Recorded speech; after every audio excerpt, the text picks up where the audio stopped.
New year का time चल रहा है। आई एम प्रिटी श्योर तुम गोवा गए होगे और तुमने क्रिसमस भी वहाँ सेलिब्रेट किया होगा। लेकिन एक चीज़ तुमने देखा है कि गोवा का कल्चर काफ़ी सारा इंस्पायर आपकी पोर्टुगीज़ कल्चर से। एंड अपार्ट फ्रॉम दैट वहाँ पे सारे फेस्टिवल्स वहीं मनाए जाते हैं जो फोकस होते हैं तुम्हारे ईसाइयों के, या apart from that Christian focus से यहाँ पे कल्चर और सारी चीज़ें देखी जाती है। लेकिन सारी चीज़ें आई कैसे? इंडिया तो हिंदुओं वाला देश है, तो ये सारी चीज़ें बनी कैसे थी? देखो, इसका जो मतलब पूरा हिस्ट्री है वो तुम्हें 1498 से शुरू होती है, जिस टाइम पे यहाँ पे अरब्स का शासन था, मुगल्स रहते थे यहाँ पे। उसी टाइम पे एक बंदा था जिसको तुम वास्को डी गामा बोलते हो, वो यूरोप के रास्ते खोजने निकला था कि ये मतलब समंदर जाता कहाँ तक है, और वही वो रास्ता कवर करते हुए मेडिटेरियन सी से घूम के अफ्रीका के उधर से और बेसिकली सी रूट के थ्रू आया, और वो इंडिया ने उसको डिस्कवर किया। अब जैसे वो इंडिया में आया तो आपकी सिविलाइजेशन थी वहाँ पे, इंडियन गुड्स थी, ग्रेट डिमांड थी मार्केट में, यूरोपियन बेसिकली मार्केट में इंडियन गुड्स की। जो प्रेशियस स्टोन्स थे, सिल्क थे, या दूसरी चीज़ें थी, स्पाइसेस थी, वो काफ़ी काफ़ी मतलब देखा जाता था उस चीज़ को, और उसी हिसाब से चीज़ें देखी जाती थी। 15वीं सेंचुरी में यूरोपियन इकोनॉमी है ग्रो कर रही थी rapidly due the expansion of land under the cultivation, introduction of improve plough and the scientific rotation of the crops, जिससे आपकी क्या सप्लाई बढ़ गई थी चीज़ों की। और जो मीट था वहाँ पे बेसिकली जो यूके में होता था तुम्हारा या दूसरा यूरोप में होता था, तो उस टाइम पे मीट को बेसिकली तुम्हें प्रिजर्व करके रखना पड़ता था काफ़ी टाइम तक वो रह सके। तो उसके इसमें स्पाइसेस की जरूरत होती थी, काली मिर्च उसके लिए सबसे ज़्यादा काम करती थी। यूरोपियंस उसी चीज़ को खोजते हुए इस तरफ आए। जो ओटोमन एम्पायर थी उस टाइम की और पावरफुल एम्पायर थी, 1451 से बीच से लेके 1520 की। और जो नेसेसिटी थी वो डिस्कवरी थी आपकी डायरेक्ट सी रूट की इंडिया में। ओटोमन टर्क्स थे, उन्होंने ट्रेड रूट को खत्म कर रखा था, क्योंकि वो इस ट्रेड रूट पर अपनी मोनोपोली चाहते थे। वो यूरोप्स को बेसिकली यहाँ घुसना चाहते ही नहीं थे, और कोई डायरेक्ट ट्रेड रूट था ही नहीं। जब भी यूरोपियंस मिडिल ईस्ट की तरफ से घुसने की कोशिश करते थे, उनको घुसने देते ही नहीं थे। तो इसी प्रॉब्लम को सोल्व करने के लिए समंदर के रास्ते से बेसिकली देखा, और जो साउथ अफ्रीका के नीचे से रास्ता आता था उधर से आया समुद्र पार करके। और जो साइंटिफिक इन्वेंशन थी आपकी नोटिकल इंस्ट्रूमेंट की, वो यूरोपियंस ने कर ली थी। जैसे कंपास हो गया, आपका एस्ट्रोलेब्स हो गया, जो नेविगेशन हैं जिनसे काफ़ी सेफ हो जाती है। और ये बेसिकली इम्पेटस थे मैरी टाइम एक्टिविटीज़ के लिए।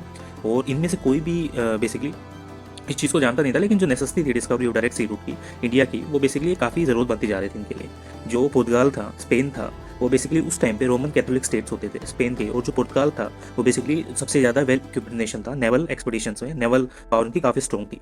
और जो नेसेसिटीज़ थी वो discovery of the direct sea route in the India वो बेसिकली आ रही थी। और जो पार्ट था वर्ल्ड का वो बेसिकली यूरोपियंस को पता ही नहीं था 1492 तक इंडिया भी कोई पार्ट है। जो नेसेसिटी है बेसिकली ऐसे ही बनी, और इसी तरह से लोग वहाँ से निकलना शुरू हुए। अब जो प्रिंस हेनरी था वो ऑब्सेस था idea of finding a sea route to the India. Basically उसको ये था कि भाई किसी भी तरह करके तुम सी रूट ढूंढो इंडिया में ताकि जाया जा सके। और उसने इसी चीज़ का फाउंडेशन रखा, first modern institution for the scientific training of seaman. उसने बेसिकली ट्रेनिंग देना शुरू किया सी मैन्स को, और इसी तरह एक इंस्टीट्यूशन बनाया गया वहाँ पे, जिससे ये सारी चीज़ें हुई। 1438 से लेके 1481 तक अफोन्सो वी, जो आपका जॉन सेकंड था, 1481 से लेके 1995 तक वो बना था। और प्रिंस हेनरी ने बेसिकली इसी चीज़ पे जो पेपल बुल ऑफ द 1453 था उसको ग्रांट किया था प्रिंस हेनरी को, कि आप नेविगेट करो सी के अंदर एक distance over of the Orient पर, और जो स्पेसिफिकली कितना दूर है इंडिया से ये चीज़ का पता लगाओ। और ये अटेम्प्ट इन्होंने किया था कि फाइट करो इस्लामिक इन्फ्लुएंस से और स्प्रेड करे क्रिश्चियनिटी वहाँ पे पूरी चीज़ों में। जो पोप निकोलस थे, चीफ थे प्लेंटी ऑफ रोमन कैथोलिक के, तो वो चीज़ भी यहाँ पे कर रहे थे। अभी चीज़ें आई जो आपकी पोर्टुगीज नेविगेटर्स थे, उन्होंने एक्सप्लोर करनी शुरू की possibility of circum navigating the African continent. इसको अफ्रीकन कॉन्टिनेंट को कैसे पार किया जा सके ताकि इंडिया की तरफ जाया जा सके। और जो पोर्टुगेज नेविगेटर थे उन्होंने क्रॉस कर लिया इक्वेटर को 1471 में।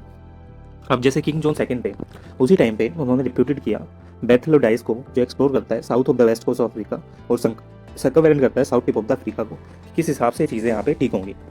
अब यही चीज़ें नहीं बनी, अब इक्वेटर की तरफ गए और जो साउथर्न टिप है वो देखी इन लोगों ने, और इसी तरह से एडवेंट ऑफ यूरोपियंस यहाँ पे शुरू हुआ। जो स्टॉर्म था वो पुश करता था डियाज को और फ्लीट्स को जो आपके ईस्टवर्ड थे साउथ अफ्रीकन कोस्ट की तरफ, और जो सेवरी स्टॉर्म था साउथर्न टिप थी वो इस तरह काम करती थी। जो आपका मोजल बे था जो आपका रीच हुआ इस चीज़ पे, और जो डाइस था वो रियलाइज़ किया कि सरपैस कर गया south most point of Africa को, और इसी हिसाब से चीज़ें काम कर रही हैं। उन्हीं के रिटर्न जर्नी पे डाइस क्या है aware of the discovery of the southern tips of Africa, और जो डिस्कवरी थी आपकी केप ऑफ गुड होप की वो यहीं से बनी थी, जो क्रूशियल मोमेंट था मैरीटाइम एक्सप्लोरेशन के लिए। जो इवेंट था वो डेमोस्ट्रेट करता है कि पॉसिबल है इस समंदर को नेविगेट करना around the southern tips of Africa by sea. यहीं से उनकी अचीवमेंट शुरू हुई, और इसी अचीवमेंट को इवेंटुअली पे आउट किया इन लोगों ने वास्को डी गामा ने सक्सेसफुली चार्ट करने के लिए डायरेक्ट रूट एशिया की तरफ, जो आपका केप ऑफ गुड होप था 1498 की तरफ। इस रूट से वास्को डी गामा यहाँ पे आया था। और जो इक्वेटर था, अब ये सारी चीज़ें इन लोगों ने देख ली थी कि बेसिकली हो सकती है और इस हिसाब से कर सकते हैं। तो उन्हीं लोगों ने सोचा कि हम इंडिया में पहुंच सकते हैं सेलिंग करके वेस्ट की तरफ, और जो आपका अटलांटिक ओशन है उस तरफ जाके इन लोगों ने इन्वेस्ट किया स्पेन के अंदर। जो क्रिस्टोफर कोलंबस था बेसिकली इटालियन नेविगेटर, उसने इस चीज़ को देखा और जो डिस्कवरी थी केप ऑफ गुड को उसका पता लगाया, और उसी के हिसाब से आगे चीज़ें शुरू हुई। उसने नेविगेट करना शुरू किया, और उसका ये बिलीव था कि बेसिकली कोई ज़्यादा आइलैंड्स हैं जो आपके south west of the canary island की तरफ है, और वो एक नया दुनिया है, न्यू वर्ल्ड है। और जो एडवेंट ऑफ यूरोपियन है ये शुरू हुआ, जो ट्रीटी ऑफ टोर्डोसिलास थी वो बेसिकली आपकी स्पेन में थी पहले, देन 1494 में हुई थी, फिर पुर्तगाल हुआ, फिर आपका स्पेन हुआ। जो 1300 माइल का वेस्ट ऑफ द केप वेडी आइलैंड था वो यहीं से कवर किया गया, और जो ट्रीटी थी टोर्डोगोलिस की वो यहाँ पे बेसिकली की गई। अब जो पुर्तगाली थे वो ये भी चीज़ देखते थे कि बेसिकली केप ऑफ गुड हो गया है, अब इंडिया में कैसे जाया जाए।